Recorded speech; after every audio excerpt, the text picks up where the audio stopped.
Ah, putain, c'est dur.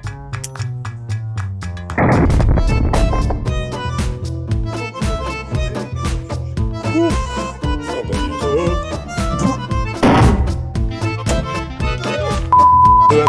De merde.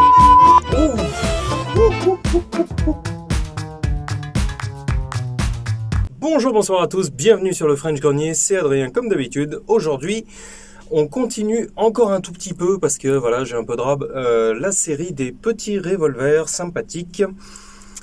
Et aujourd'hui, on voit ça. Alors ça, pour ceux qui ne savent pas, c'est un Nagant suédois. C'est un modèle 1887 et c'est super sympa. À cette époque-là, il y a plusieurs Nagants, avec des guillemets, qui s'affrontent. Le suédois, celui-ci, le russe et le suisse, dont je ne vais pas arrêter de parler puisque je ne vais pas arrêter de comparer celui-ci au suisse. Le 82 suisse que beaucoup de gens connaissent et que moi je connais bien parce que j'en ai eu un dans le temps. Merveilleux temps. À une époque où, vous savez, je revendais, j'échangeais encore des armes. Oh, Seigneur Dieu. Donc pour ceux qui ne savent pas, la munition, c'est le 7.5 Nagant, qu'on appelle Nagant. Là en l'occurrence ce sont des cartouches HCC que j'utilise depuis des années. Donc je sais qu'elles sont très bonnes, les ogives aussi sont excellentes, elles me servent à beaucoup de choses d'ailleurs. C'est, il me semble, du 7.5 par 23, mais je suis pas certain, c'est peut-être du 7.5 par 18, je sais plus. Alors, première chose à noter, donc encore une fois je vais le comparer en permanence avec le 82, la prise en main est meilleure sur le Husqvarna, puisque en l'occurrence c'est un Husqvarna, que sur le 82 suisse, il n'y a pas photo. Vous avez un quadrillage qui est très prononcé et qui prend beaucoup sur le cadre. Pareil à l'avant, je ne sais pas si vous voyez là, mais il y a une pièce de bois qui remplace ce qui normalement est du cadre métallique. À mon avis, c'est une excellente idée, d'autant que celui-ci est un petit peu atténué, mais généralement les quadrillages des Suédois sont assez vifs, et donc c'est vraiment très agréable à prendre en main. Niveau mécanique, donc, pour les petits copotes, je suis vide. Niveau mécanique, la simple action, je crois, est moins dure sur celui-ci que sur le 82. La simple action, à mon avis, c'est kiff-kiff. Chien remondissant, un des désavantages du suédois sur le suisse, c'est qu'il n'a pas le système Abadi. Donc le système Abadi, c'est par exemple sur le suisse, vous ouvrez la portière, vous appuyez sur la queue de détente et en fait ça n'actionne pas le chien et ça fait tourner le barillet, ce qui fait que c'est facile à approvisionner. Là en l'occurrence non. J'ai essayé dans toutes les positions, y a pas de, je pense pas qu'il y ait de système Abadi. Je l'ai pas démonté, je sais pas à quoi ça ressemble là-dedans, mais ça déjà c'est à peu près certain. Alors nous allons essayer ça. Donc je vais en mettre 6. Ouais, c'est sûr que déjà c'est moins rapide à griller que le suivant. Alors nous allons essayer.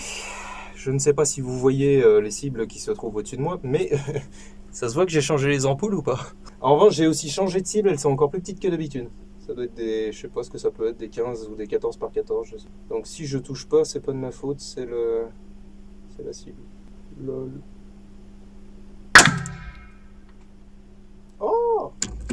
Oh, incroyable, hein. Alors là, vous voyez, je sais pas pourquoi, mais j'imaginais pas du tout que j'allais toucher quoi que ce soit. Et il me semble bien voir un appel en plein milieu de la cible, hein. Je suis pas fou. J'ai aussi l'impression qu'elle est arrivée un peu en traviole, je sais pas pourquoi. Ces cartouches me donnaient d'excellents résultats sur le 82, peut-être que, je sais pas, le pas du canon est différent.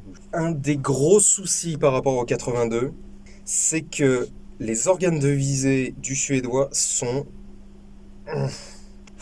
Je vais pas dire catastrophiques, même si j'en ai envie, sont largement moins bons. Sur le 82, pour ceux qui en ont, ils pourront témoigner, c'est un guidon boule, un guidon rond qu'on met dans un cran en 3/4 de lune. C'est super facile, c'est clair, c'est net, c'est impeccable. Là, c'est un très gros guidon en triangle, assez aigu en plus, dans un tout petit cran de mire qui est saigné dans le bâti, en triangle inversé, et vous savez à quel point je déteste ces organes de visée. C'est vraiment... Je vais pas vous dire que c'est pas facile de prendre sa visée avec ça, mais c'est beaucoup moins facile que sur le suisse. Le russe, je ne sais pas. Pour ne rien vous cacher, je n'ai jamais essayé de Nagant russe. Peut-être pour la simple raison déjà que les Nagants impériaux russes, c'est-à-dire en catégorie D, sont plus que rares. Ça doit jouer.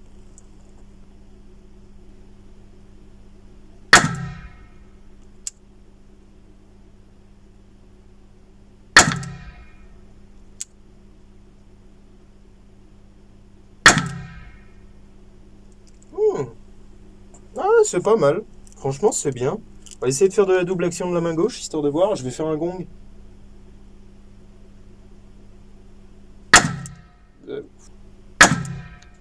Non. Bon. J'ai un peu de mal avec les. J'ai un peu de j'ai un peu de mal avec les organes de visée, franchement. Sinon, au tir, faut bien admettre, c'est agréable. Je pense que mes munitions sont pas du tout adaptées. Elles étaient adaptées à mon 82 du temps où je l'avais. En plus, c'est vrai que du coup, elles sont un peu vieilles parce que je l'ai plus depuis pas mal de temps. Mais bon, ça va. Franchement, niveau mécanique, c'est vraiment bien. Alors, de toute façon, il faut admettre que les Suédois font d'excellentes armes, quoi qu'il arrive.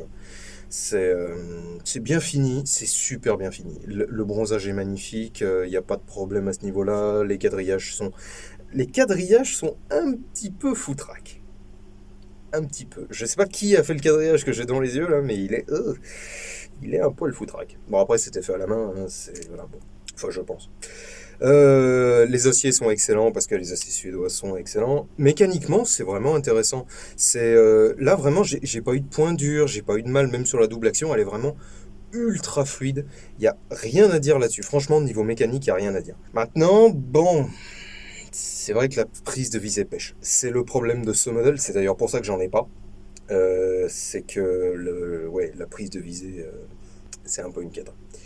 C'est un peu une cata. Le démontage est beaucoup plus simple que sur le Suisse où il faut avoir un petit peu l'habitude. Non, là, c'est vraiment super bien fini. Putain, les pièces sont d'une qualité, c'est incroyable.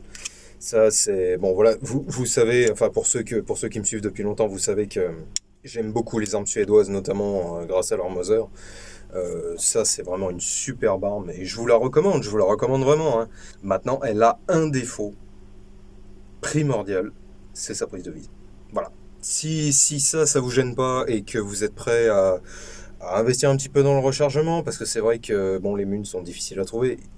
Il n'y a que HEC à ma connaissance qui les fait. Ou alors elles sont en catégorie B et c'est une catastrophe atomique.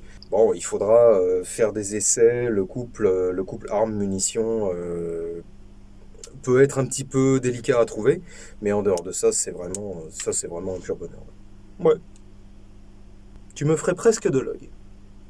Si t'avais pas un camp de mire aussi pourri, tu me ferais presque de l'œil.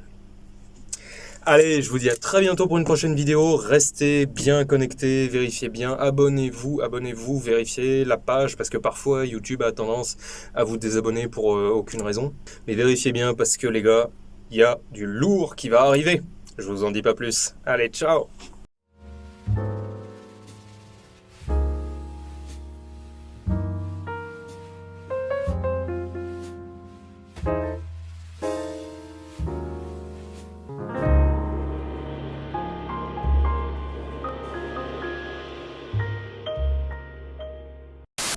Bonjour, bonsoir.